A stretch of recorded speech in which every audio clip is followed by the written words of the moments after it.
Hello. Delighted to be joined by Lune. How are you doing? I'm good, how are you? Good, thank you. Thanks for coming in and doing a session. Thanks for having me. What did you play? I played Holding On To You, which is my latest track, and then Berlin, which is like a super old track. So yeah, spicing it up. How come? What made you decide those two? Uh Obviously, the new single. yeah, new single, so I was like, gotta play that. And then I mean, honestly, I find it quite hard to like work my music acoustically because it's obviously quite like electronic based. So some of the songs just don't lend themselves to just being played on like a guitar or a piano. So, but Berlin kind of works like more stripped back. So I was like, that'll do. Have you ever done a stripped back session before?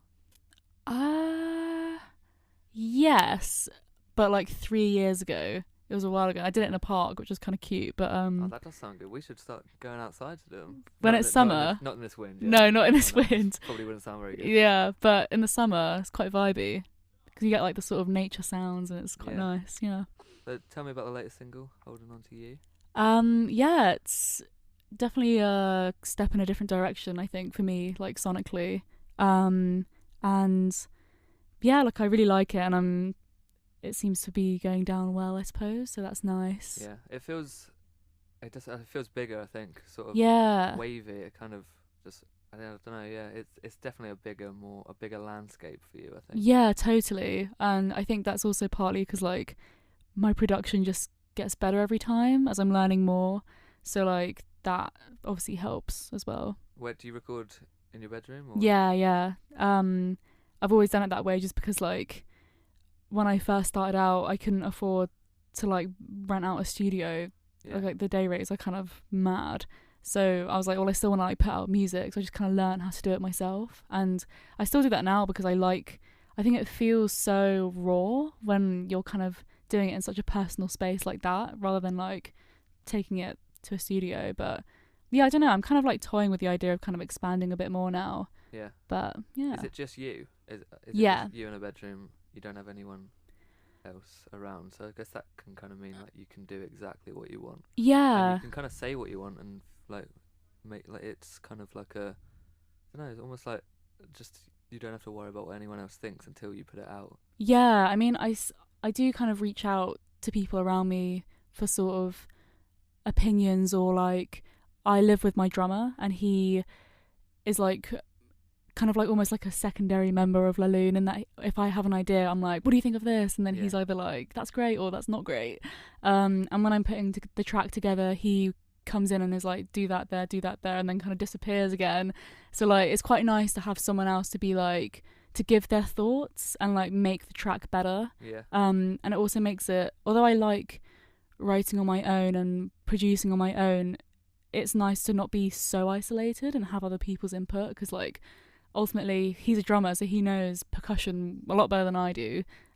So it's good, I think, to like also collaborate as well as work independently. Was it ever tempting to create a band rather than do it on your own, or was it? I did toy with that idea when I was kind of like, when I started this project, I was never intending to sort of properly pursue it. And then I wanted to start a band. And then my housemate at the time was kind of like, well, you've got some of like the La Lune songs going. Why don't you just pursue that? So I was like, yeah, sure. Like, that's a good idea. And I think I have learned that I love having a band to play with live. But I think when it comes to like creative control, I'm such a like control freak. Yeah. And I'm like, I want it this way, this way. Like, I think I don't know if I could deal with having like so many different creative inputs all the time. It's quite nice to just be like, I want you to do this, and then they do it. And yeah, so You just played with was it Wishimono on? yeah. How did that show go? Yeah, it was really good. Like, I've been kind of going through a bit of like a writer's block recently, and I think it's kind of knocked my confidence like as an artist a little bit, because I'm like, oh my god, like I don't know who I am anymore. And so I wasn't really looking forward to the show because I felt a bit like shaky in a way. Yeah. But then it actually went really well, and it was so much fun. I just had a really good time, and like everyone was like really into it. So like that was so nice. Like I feel like I really needed that to just be like, oh, it's all good, you know. And yeah, it went really well. And they're so nice. as well, and like. Weirdly, I went to uni in Bath, and they're from Bath. And Oh I used to see them really? in like pubs and stuff. So it's really No strange. way. Yeah. They had like a baby as well. Like that they just like in soundcheck this baby was just there and it Really? was so cute. Yeah, and I was like, oh my god. They're like bring it on tour and I'm like, that's pretty cool. Yeah. Yeah. Are they? Is there a couple in the band? Yeah, Oh, yeah. Okay, okay. Like the front man and the keys player. Yeah. Oh, that's Super amazing. cute. You mentioned before on social media before the gig that it was going to be your last Brighton show for a while. Yeah. Is that why? Why is that? I think obviously like I've been kind of gigging. Actually yesterday was like the 3-year anniversary of my first ever gig in Brighton. My first ever gig as La Lune, and I think I've played a lot of the Brighton venues, and Brighton's a small place, and I'm kind of like wanting to branch out to other areas of the Yeah. UK and kind of focus more on getting into London and kind of pushing out. That's not to say like I'm never going to play Brighton ever Yeah. again, but I think I just want to take a bit of a step back from Brighton and try and just focus more on other areas, because like I don't know, I feel like Brighton is so small that you just kind of end up playing to the same people all the That's time. the thing. It's one of those where you can only play like the first support so many times as well. Yeah. Yeah. It's a strange one. Yeah. And it is the same venues as well. You never get to. Exactly. You move around about 3 or 4. Yeah, and it's kind of like a cycle. And I think like that's a massive part of cutting your teeth and learning, and like everyone has to do it. But I think I'm at a point now where I'm like, okay, I want more. So I'm like, let's take a backseat on Brighton for a little bit. Obviously like if decent shows come up, I'm not going to say no. Yeah. But it's kind of like I'm a bit tired of the sort of like one band on a bill of 6 at latest music bar, like Yeah. do you know what I mean? Yeah. So what have you got planned for 2020 without touring Brighton then?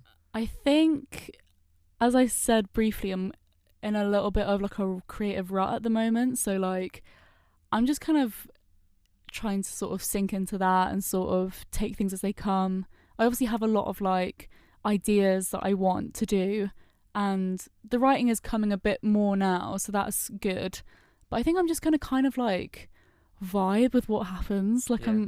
I think I've always been like a massive planner, and I've been like, oh, I'm doing this, I'm going to get this. And I still have like a lot of drive and like desires of what I want, but I think I'm more like I want to see where things naturally go in a way. And like obviously I still want to gig, I'm still going to be doing like gigs around London and stuff, and I'm kind of hoping for like a tour, like a support tour or something, because I've never done that before, and I think that'd be really cool. Definitely be releasing, but I haven't got anything confirmed yet, so I'm kind of just like, I don't know, like January is such a like rubbish month that I'm just like still want to come down from that. I feel. Yeah. So yeah, just kind of seeing where things go, really. I think one of the things that interests me about like the people that you came up around and all the artists is when you look at your Spotify plays, it is quite impressive. Oh, thanks. It is more a bit like more than say like they are all pushing numbers more than just that horrible under 1,000. Oh God, yeah. They should definitely change that. I don't know. I know, it's Yeah, awful. It's mean. It's just mean. Yeah. Why do you think that is? Is it organic, or are you working hard behind the scenes to get it heard? I think, I mean, I have such a like sort of weird relationship with Spotify, because I'm like, I hate that you can see the plays, because I think it just really gets in your head and makes you start approaching your music in a really unhealthy way, and like you start valuing your songs on like how many plays they get, which really like gets to me sometimes. And I think there's a massive reason of why I'm like scared to write almost, because I'm like, oh, but the 1,000 and like, oh, playlists and all this stuff. I think like in terms of my own plays and stuff like that, I don't know, like I'm constantly pushing, and like every gig I go to, I'm always like, check me out on whatever, and I then naturally gain followers from that, and then they check out my music, and I don't know, it's been like super organic. Like the people that listen to my music, from what I've seen, is like actual fans, without sounding like I don't know, like full of myself. Yeah. Because I don't really get like, I've had like some editorial playlisting, but not a lot. So it's not just like empty streams, because I've been whacked on like a mad playlist. It's just mostly people that are actually like engaging with the music, which I think is obviously a lot better. Even though like you could argue that really my streams are like super low compared to like other people or whatever, but they're actually like, I think they're genuine listens, which is really nice. Like that for me at this point anyway, I'm like, I try to remind myself that matters more than having like 1 million streams. Well, I mean, that's the thing. You always, when you see an artist that's got like no plays and then one song is like on thousands and thousands. Yeah. It isn't. Whereas yours are all steady. Like they're all very close together as well, which must Yeah, be nice. yeah, They're that all is kind nice. And also, like, not to throw shade on like other people, but I've done it before where I've supported bands that have like millions of streams, and I'm like, oh my god, it's gonna be such a busy gig. Like maybe it will sell out, and then there's like 5 people in the audience. Yeah. So I think as well, like that's another thing that I try to remind myself is to not fixate on the streams, because sometimes it doesn't actually correlate to like how many fans they have or like how engaged their audience is. So I think Spotify's a bit of a weird one, but also like it's addictive to like the numbers are addictive, which is horrible, but it's just how it is. Lastly, one thing I wanted to touch on was like aesthetically, all of your songs are no caps and like Laloons. Yeah. Why is that? What? I don't know. I think I've just always liked that vibe. I know that sounds so weird, but I don't know whether it is because of streaming and you notice it more, but there's so many bands that are either like all caps and all of their songs are caps, or they've got weird symbols, or like I think it is more of a thing that is thought about nowadays, especially because you want to stand out. So I don't know, I never really thought of it as a thing of I want to stand out, but like this sounds so weird, but when I was younger, I always on my phone I would always turn off auto caps. Right. So like whenever I'd like post on social media or text my friends, it would always be all lower caps just because I thought it looked better. I don't know why. And I was like, oh yeah, I vibe that. I'm just going to keep that in Laloon. There is something about it though, that's the thing, and it does look nice. And it does, when you write Laloon with 2 capital L's, it looks weird. It doesn't look right. It looks ugly. I don't know why. So yeah, like, and whenever people do put a caps, I'm like, sorry, could you make that lowercase? But where did that name come from?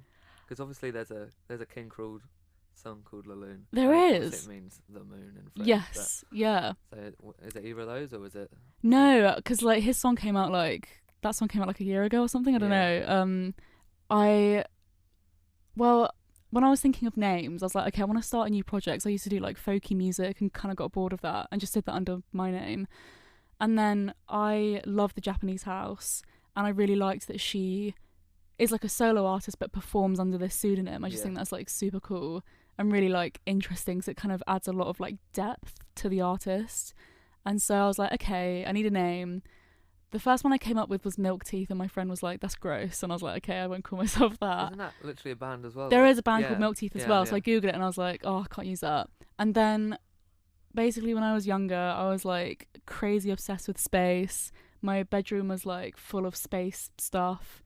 And I've always had quite a fascination with like celestial things, like the sun and the moon. I just think it looks really nice, and like I don't know why, I just really like it. And then I was like, oh, the moon, Laloon, and I was like, that sounds kind of cool.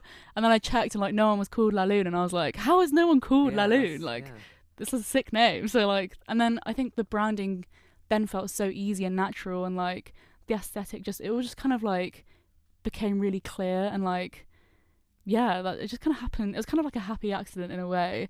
Like a lot when people ask me, I feel like I should have some like mad like reasoning behind it, but you just make one up now. Like, more interviews you do. Just it's just every time it's something different. Like but no, that's kind of it really. Oh, that's great. Thank you very much. No worries. Thank you. Cheers.